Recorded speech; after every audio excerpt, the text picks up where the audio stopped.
Қазақстандықтар енді Кореяда ресми түрде жұмыс істей алады. Екі ел арнайы келісімге келді. Еңбек және халықты әлеуметтік қорғау министрлігінің айтуынша құжат 2028 жылы күшіне енеді.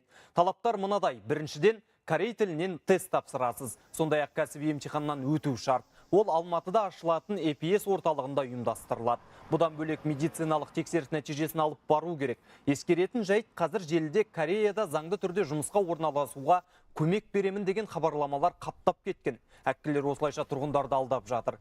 Министрлік EPS орталық іске қосылғанда ресми мәлімдеме жасайды, ал оған дейін жалған ақпаратқа сенбеуге шақырады.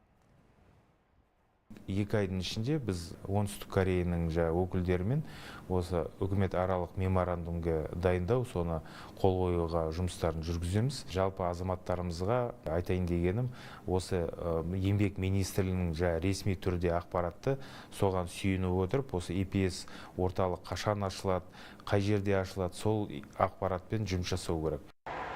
EPS орталықтың талаптарына сай кез келген қазақстандық Кореяда 3 жыл қызмет ете алады. Біздің азаматтардың өзге елде жергілікті тұрғындармен тең дәрежеде жұмыс істей алуын қамтамасыз етуді мемлекет басшысы тапсырған болатын. Бүгінде Корея мұндай келісімге 17 елмен ғана отырған. Министрліктің айтуынша біздің тарапқа бұл тізімге қосылу оңайға соқпады, келіссөздерге 3 жыл уақыт кеткен.